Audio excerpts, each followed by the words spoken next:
Ladies and gentlemen, let's rise in energy and give him a resounding round of applause to our beloved founder. 1,000,000! 2,000,000! 3,000,000! Milyong-milyong palakpakan para sa ating President, Allen Marvin Eder!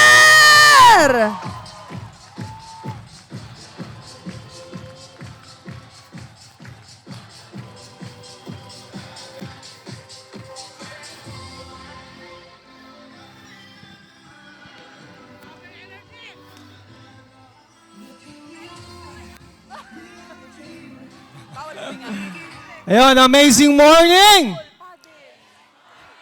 Yan, grabe. Excited na ba ang lahat? We love you, love you. Ayun. Siyempre, alam nyo na yung mga priest, yan. Idol, yan. Good Diamond.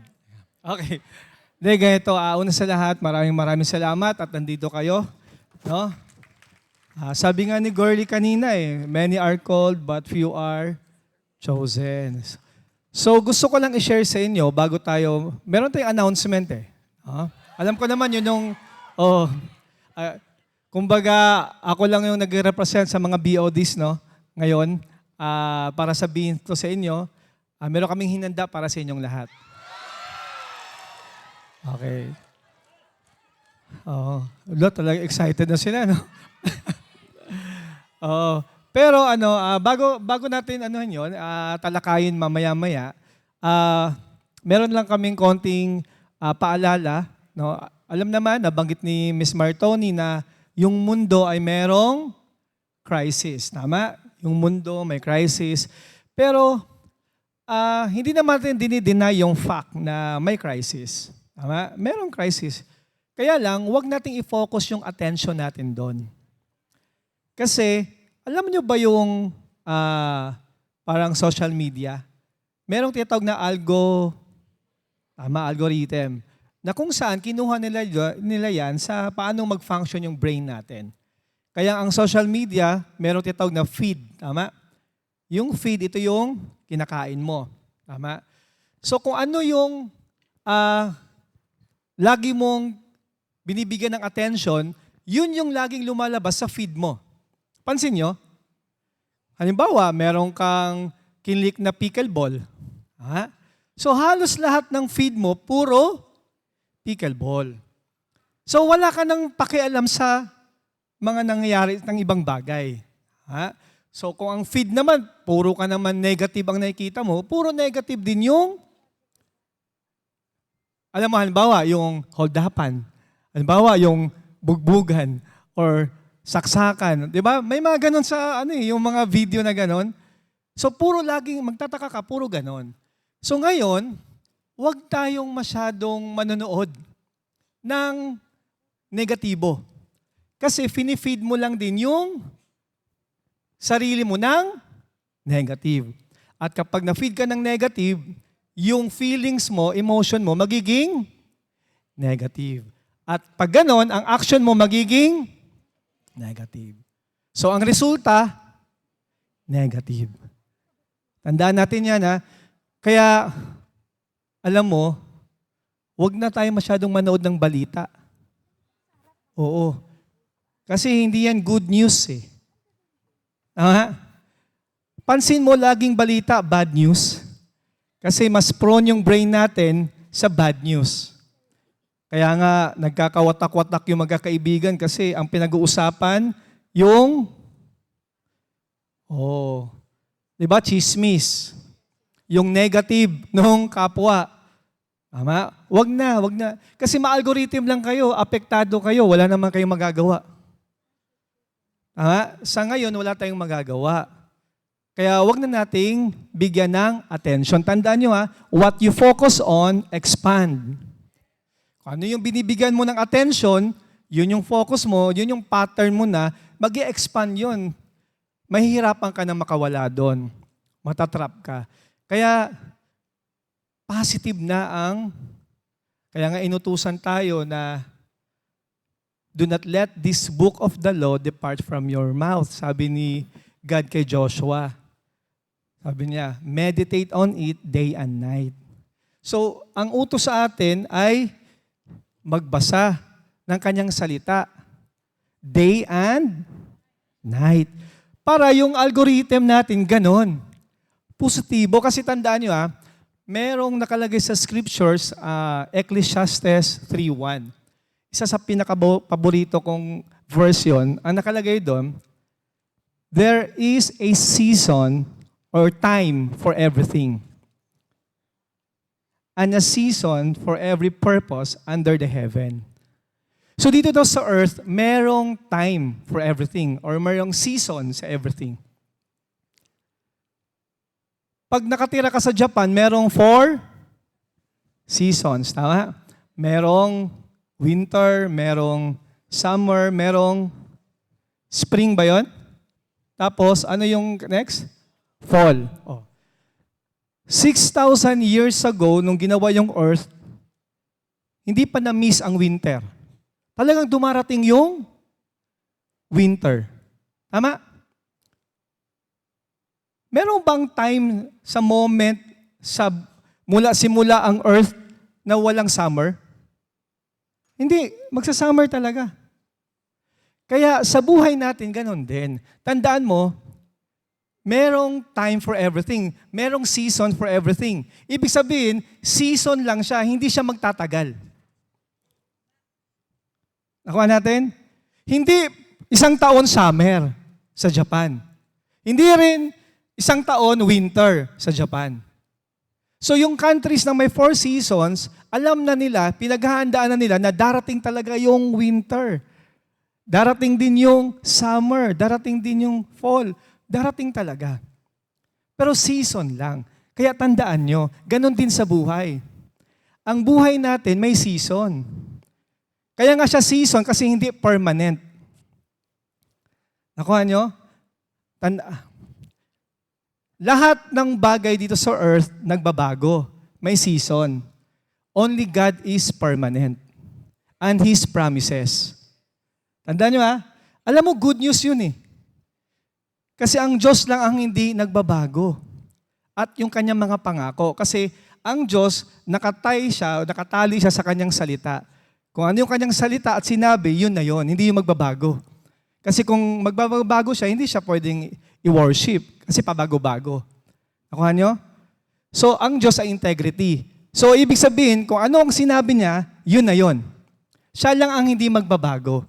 Good news para sa atin yun. Kasi may pangako siya. Sabi niya, merong season dito sa earth. Pero ako, hindi ako magbabago. Kaya may nakalagay sa scriptures, He is God yesterday, today, and tomorrow or forever. Wala siyang pagbabago. Kaya nga, makakasigurado ka sa kanyang pangako. Nakuha nyo? Meron siyang pangako. Sabi niya sa Galatians 6:9, do not give up in doing what is good. For a proper time, you will reap a harvest of blessing if you don't give up. Do not get tired pala. Huwag ka daw mapagod sa paggawa ng mabuti dahil darating ang araw na aani ka ng biyaya. Pag hindi ka, hihinto. So season lang lahat. Sabi mo sa katabi mo, partner, season lang to. Next season, momentum na. Kaya maghanda ka na. Tawa mo? Season lang to. Huwag masyadong ma-algorithm. Tama, para ka nang iiyak ka na, di ba? Season lang. Di ba? Dadaan lang. Dadaan lang. Kaya huwag mong masyadong investan ng emotion. Pag ininvestan mo yan, paulit-ulit yan, algorithm ka dyan, hindi ka makawala. Inutusan tayo sa 2 Corinthians or 1 Corinthians, sabi, walk by faith and not by sight. Ano ba yung faith? Now, faith is for being sure of things hoped for and certain of things which you do not see.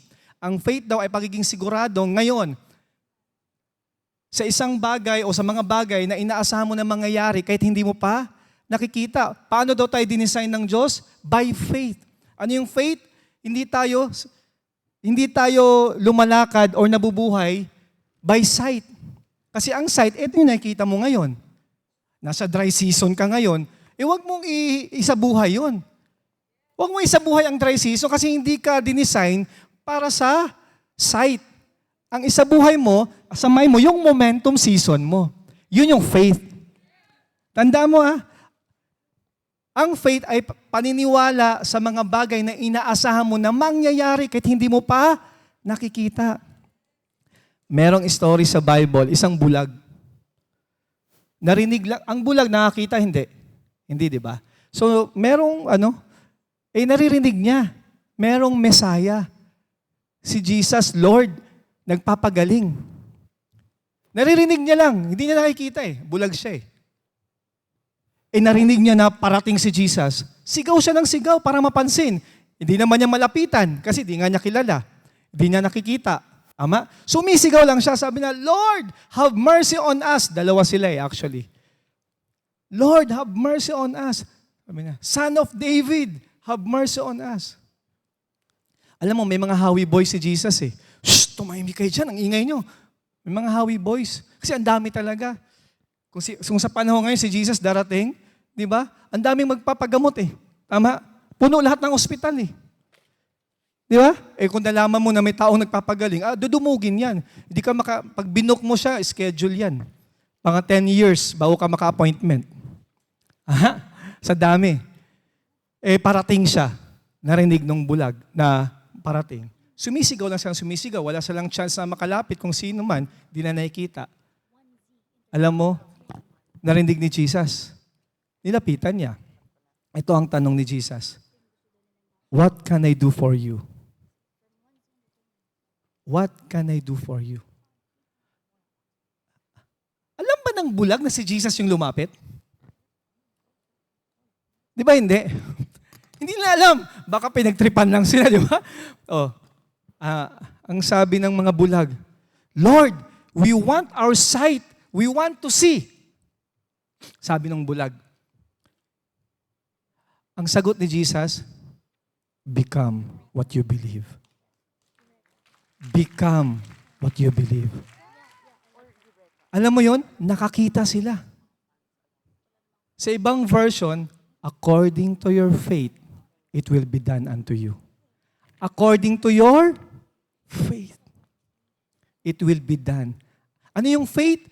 Paniniwala sa mga bagay na inaasahan mo na mangyayari kahit hindi mo pa nakikita. Yung illustration na yon, nakita nyo, bulag, hindi nakakita, pero naniwala. Bulag, hindi nakakita, ulitin ko. Pero sinabi nila, yes, Lord, we believe, sabi nila. Kasi nung sinabi ni Jesus doon, do you believe that I am able to do this? Tinanong pa siya ni Jesus do you believe that I am able to do this? Ang sagot ng bulag, yes, Lord, we believe without a shadow of doubt. Wala kaming duda, naniniwala kami. Kahit hindi nila alam na si Jesus yung kausap nila or kung pinagtripan lang sila, pero yung faith nila, yun yung nagpagaling sa kanila. Kaya sabi niya, according to your faith, it will be done unto you. Nakakita yung bulag. Kaya minsan, swerte pa yung bulag. Kasi faith na lang ang meron siya. Hindi siya nakakita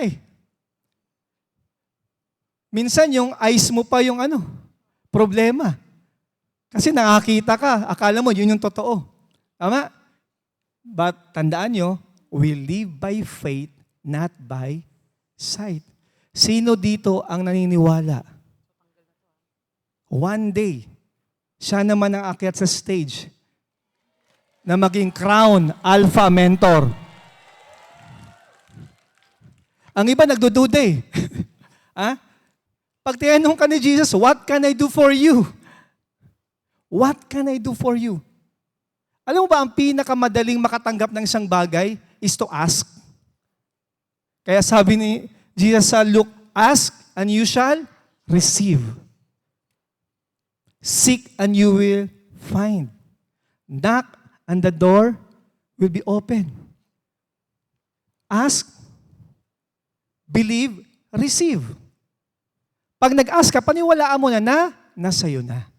Kaya nga itong EEA, iwanan ko kayo ng tatlo. E is excellence. Sa ginagawa natin, kailangan nating maging masipag at matyaga sa mga bagay. Sa presentation, di ba? Sa pag-follow up, sa pag-invite, prospecting, presenting. Ang excellence, hindi siya perfection. Excellence, ito yung ginagawa mo yung mga bagay, kahit simple lang, pero extraordinary yung effort. Nakuha mo?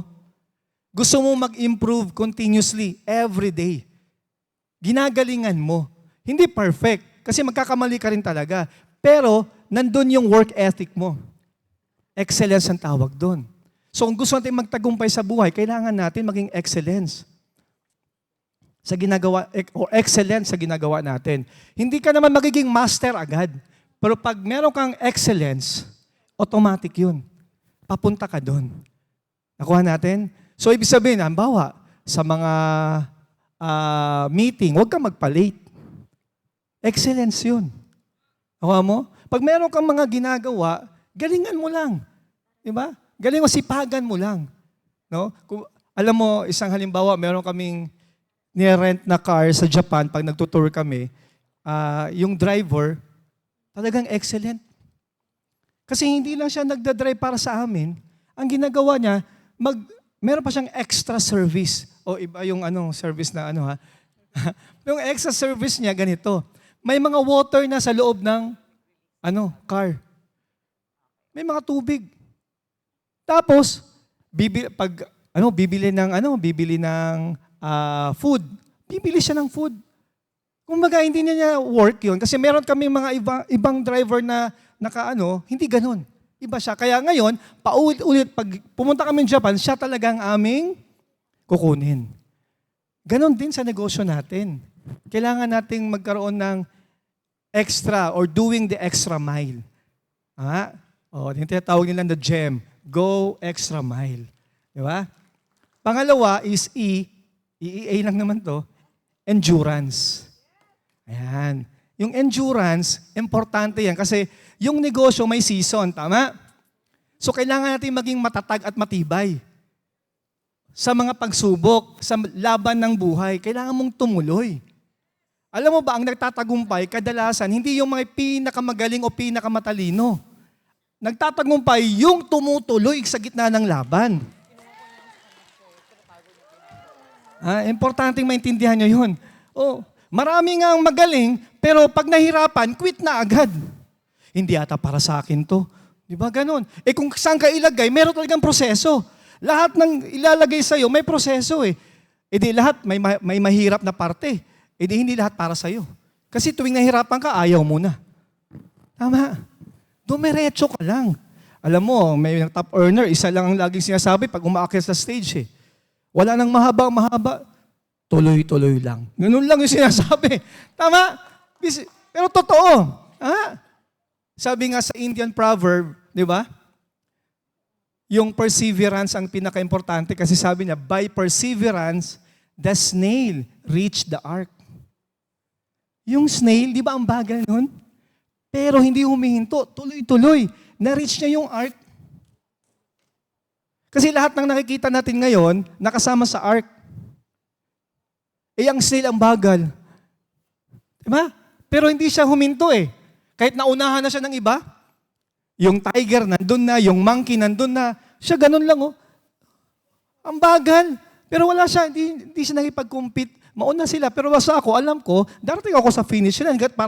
Alam mo yun, hanggat hindi ako hihinto, magtutuloy ako, finish line pa rin ang dating ko. Ako nyo? Pag nagtuloy-tuloy kayo, Crown Alpha Mentor talaga ang dating mo.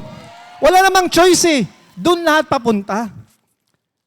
Example, si special mention natin, si Jobert, no? Hindi naman lahat nakakaranas ng dry season kasi sa buhay, kanya-kanya tayo ng season. Noong mga nakaraan, yun yung season ng tagtuyo niya. Pero ngayon, season ng ani niya ngayon. Kaya tumuloy ka lang. Diba?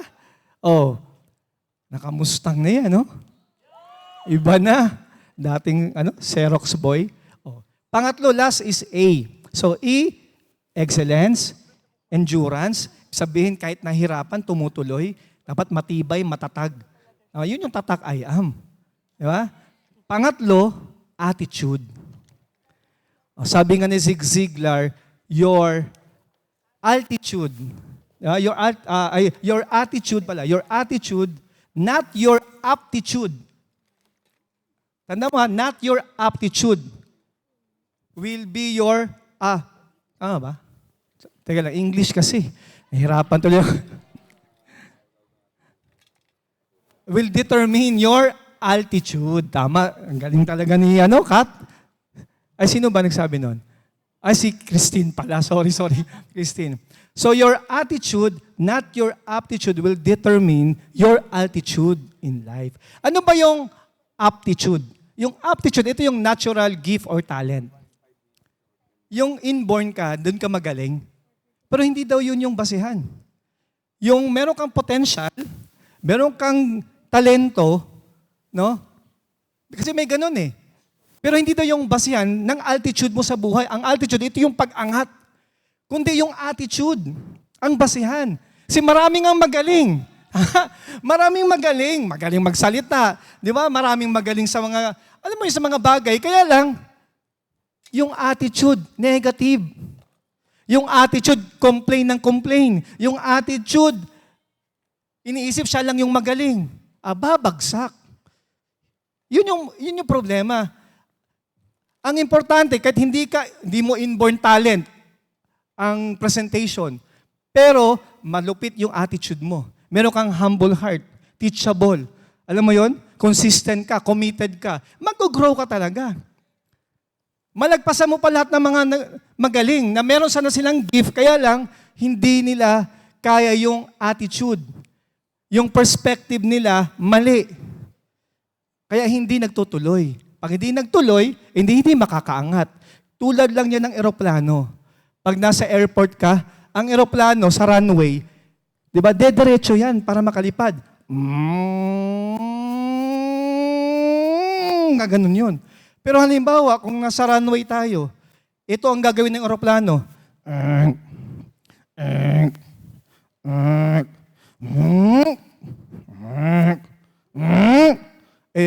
Darating sa dulo, makakalipad?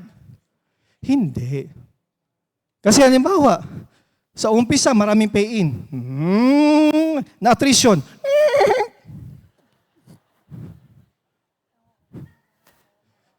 Hihinto na. Nakuha mo? Hindi talaga makalipad. Kapag ka nagpakulo ka ng tubig at patay sindi ka, makakalipad. Ay, kukulo ang tubig. Sindi ka ng apoy. Pinatay mo. Sindi ulit. Pinatay mo. Sindi ulit. Ang lakas pa ng sindi. Tapos pinatay na naman. Kukulo? Hindi. Pero kahit mahina lang. Number 1 lang. Pero wag mong patayin. Kukulo, hindi. Kukulo. Wag mo lang patayin. Kukulo yun. Ganon din yung check-in nyo. Pag tuloy-tuloy kayo, kukulo yan. Ang init. Bakit? 1 milyon, 1 linggo. Hindi ba mainit yon? Darating ang panahon, ito po ang check ko after 1 week. 1,595,000. After 1 week ulit. Di ba? Ganon, mangyayari yon. Nangyari nga yan sa mga mentors nyo. Nakuha nyo? So tandaan nyo excellence, endurance, attitude. Yung attitude, ito yung perspective natin sa life. Kung paano mo tinitingnan ang mga bagay. Ang iba, negative. Kaya, malaman mo kung ano yung lumalabas sa bibig. Kung ano yung attitude lalabas sa bibig. Kaya nga ayaw ni God, mag-ingat tayo sa mga sinasabi natin. Kaya nga doon sa Joel 3:10, sinabihan niya yung mga weak, inutusan niya. Yung weak, wag niyo pa sabihin, weak sila ha. Sabihin mo, let the weak say, I am strong. Kaya wag niyo sabihin, crisis ngayon eh. Ano ka ba? Momentum ngayon. Yung faith mo, yung i-declare mo. Kung ano yung sinasabi mo, yun yung mangyayari. Weak na, sinabi mo pang weak. Ay di weak talaga. Season lang yan. Maliwanag? O ready na kayo? Okay, eto na tayo. Ay nako. nakikita ko, kailangan lang talagang gawin ng Diyos na nandun na tayo sa alam mo yung dead end. Kailangan lang. Kasi minsan, nakakalimot tayo, tama? Minsan, pagka masarap na ang buhay, nakakalimot tayo, tama? Ako, guilty naman ako dyan. Di ba? Wala namang perfecto. Kaya, nung time nung si Moses, dinala niya yung mga Israelites, di ba? From Egypt, 400 years silang slave, dinala niya tanggalin siya sa Egypt at papunta sa Promised Land. Pagdating, napunta sila sa dead end. Bakit? Dagat. Dulo na. Umahabol na yung Egyptian. Saan na tayo nito? Nasa dead end na eh. Alam mo, hindi pa hinati ng Diyos yung dagat. Matagal. Parating na yung mga Egyptian. Paano na to? Nagreklamo na. Sabi ko nga sa'yo, Moses, doon na lang kami. Kahit alipin kami doon eh. Mas okay pa doon eh. Nakakain kami 3 beses isang araw eh. Alam mo yun? Minsan, pag nasa dead end na tayo ng life, doon na lumalabas yung negative. Tama ba itong naging desisyon ko? Mali yata eh. Ba't pa kasi ako nag-I am? Alam mo yun? Andayan mo na. Ang gusto ng Diyos, mag-trust ka sa Kanya 100%. Kaya, nung malapit na yung Egyptian, inutusan ni God si Moses na yung itaas niya yung kanyang Kaya lang, dahil sa inis ni Moses, pinalo niya. Pero nahati pa rin yung dagat. At doon sila na-save. Nakapag-cross sila. At yung mga sumunod, natabunan. Ang gusto lang naman ng Diyos, kung siya ba talaga ang Diyos mo o ikaw. Yun lang gusto niya. Baka ngayon, panahon na. Baka pinaranas yung season ng crisis sa atin ngayon. Hindi ko alam kung sino man ang meron. Baka pinaranas, baka panahon na anak, magtiwala ka sa akin, 100%. Kaya sabi sa Proverbs 3, trust in the Lord with all your heart. And do not depend on your own understanding. In everything you do, put God first. And He will He will crown your efforts with success. So tandaan natin yun Unahin natin ang Diyos sa lahat ng ating ginagawa. Palakpakan mo natin si Lord. Okay. Ngayon, meron tayong announcement. Ipakita muna natin. Okay, kung handa na kayo. Paano ba? I-play? Alam ko, meron silang i-play daw eh. Ako ba mag-click o kayo na Sila na? Okay. Ayan.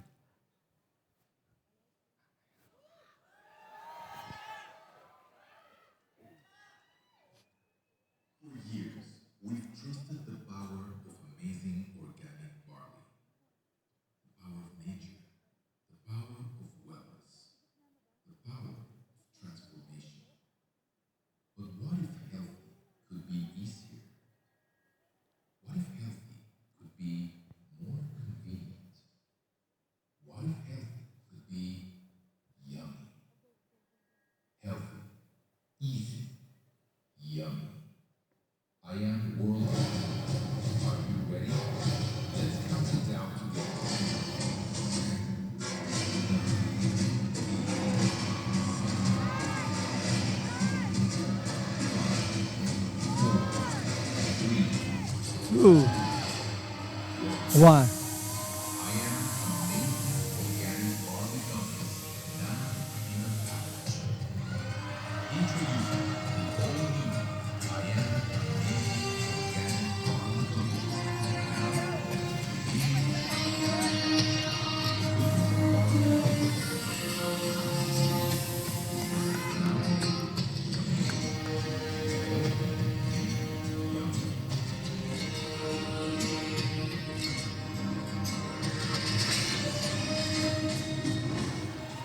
Okay!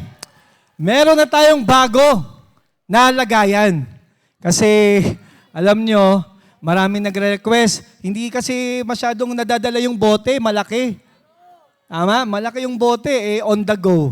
Di ba? At yung iba, gustong mag-try lang. Ano ba, kasi yung ating barley pure, di ba, 1,000 per box. 10 sachet, tama? So, kaya mabilis yung magta-try isang box. Di naman tayo nagbenta ng 3 box ay 30 sachet sa isang box, tama? Pero yung bote natin, pang 1 month na. Tama? Pang 1 month na siya. So gumawa naman tayo ng 10 gummies lang sa isang pouch. Para yung mga gusto lang mag-try muna. Di ba? Yung gustong bumili, ayaw muna nila isang bote kasi pang isang buwan na agad. Ito, pang try muna. Alam mo yon? Pwede nyo, ang dali nito. So, pero yung price ito, i-ano na lang sa office o sa poster. Basta ganito lang. May, yung presyo niya, syempre, parang wholesale yung dating nung 60 gummies compare sa 10 gummies. So, para pag kayo nag-present, ay depende sa mga tao na customers nyo kung anong bibili niya. Pag isang bote, makatipid kayo kasi 60 gummies agad ang binili nyo. Pag pouch lang, kung gusto nyo na mag-try, okay lang din naman. Meron na tayong ma-offer na iba. Kaysa naman hindi talaga sila makabili. Nakuha nyo? So, eto, palakpakan natin ang ating new Amazing Barley Gummies Pouch. 10 gummies sa isang pouch. Tandaan nyo yan, ha? So, sa mga nagdi-direct selling, malakas din yan sa inyo. At makakasama rin to sa package. Oh, meron din yan sa package. So, intayin na lang natin yung update natin sa system niyan, ha? Palakpakan natin. Okay. Next. Ayan. Alam nyo, sa Thailand, sasama kaming lahat, mga BODs. Sa Thailand, sasama kami. So, excited kaming makasama kayo doon sa biyahe.